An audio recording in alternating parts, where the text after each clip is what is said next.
Hi, I'm Jeff Magee, and this is performance tip number 2.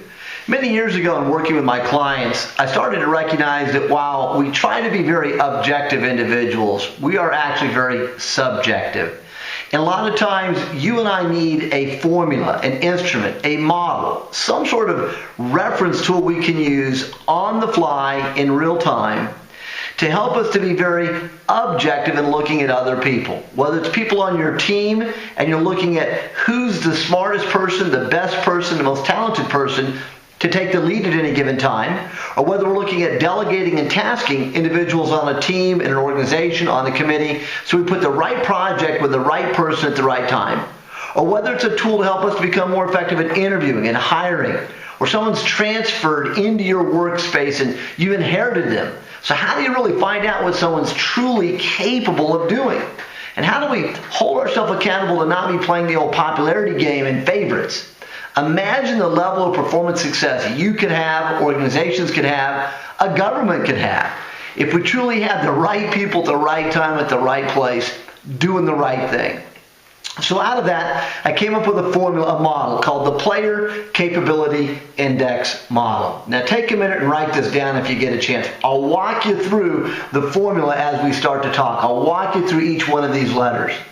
The Player Capability Index Model gives you a way to objectively look at a person and truly start to mind and find out what is this person really capable of. If you had to write someone's resume, how could you go about writing page after page after page of great information about what someone is capable of doing? Well, the Player Capability Index Model gives you that formula. See, the letter C in this formula represents capability. And what we're always striving to find out is this letter R on the other far side, and that R stands for results. We need results out of people. Every day people expect results out of you. In order to accomplish those results, it's this formula that allows you to understand what your true capability level is, so you'll know what the true results are that you can accomplish. So let's walk through this formula. So C equals, and then we have this set of parentheses. And inside this parentheses, we have letter T squared plus A plus P plus E plus C. Close those parentheses to the power of E squared times R equals R. Now this may sound like a lot of scientific information, but don't let it psych you out. Trust me. I spent 2 years in first grade, so this can't be that scientific. So here's what the formula wants you to recognize. To truly understand what you or someone else is capable of, letter C, you start with letter T, and T stands for training. Any way you interpret knowledge is what T in this formula represents. So for you, if knowledge is represented by formal or informal education, technical or non-technical education, certifications or non-certifications, all of that falls into the domain of letter T. Now we make it T squared so we will remember that there's two interpretations of letter T. I talk about this in my books and in our college textbooks for management and leadership development. This is a very powerful tool because the first interpretation of T is past tense. So from 0 to whatever the age is of the person you're dealing with, or yourself if you're looking in the mirror of life, what's the T, the training, the knowledge, education you've gained from age 0 basically to today? Now, if you understand the depth of your letter T, it will start to give you a snapshot of your letter C, capability, which will start to give you insights as to letter R, the results that you should be able to generate and accomplish. Now, if someone lacks the T, to possess the C, to generate the R's, then that's why there's a second T, and that would be future. What additional training do you or someone else need? So T is the first insight to a capability level of you or another person. But inside that parentheses, we have a series of letters. So we have T plus A. A is attitude. What is your attitude? Their attitude, because that drives whether or not the T shows up.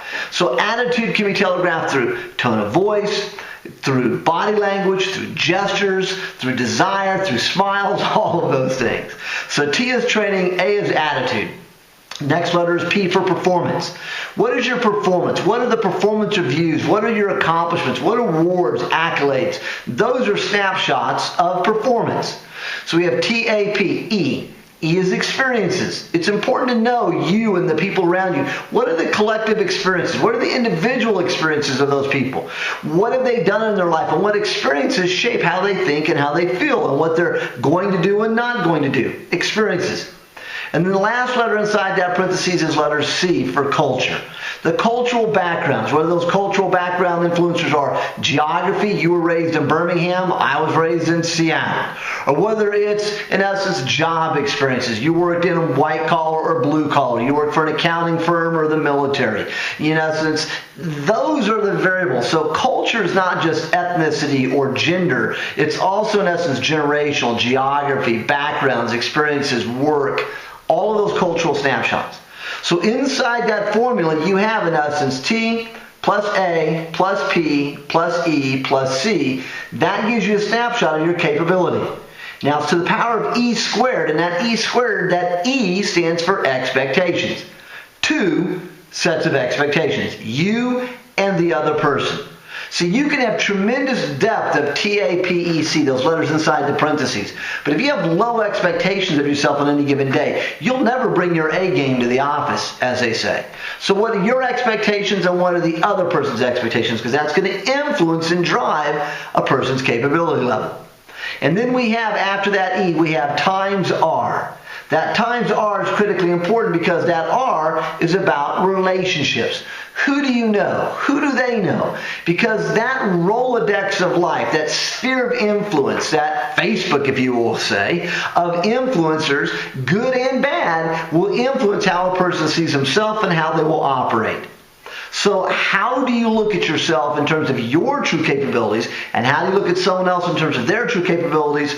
With the Player Capability Index model, you have a whole new way to guide insight and questions, how to facilitate an interview or to create documents to gather data, how to recognize if you're going to task someone, do you really have the right person in the right place on the right thing?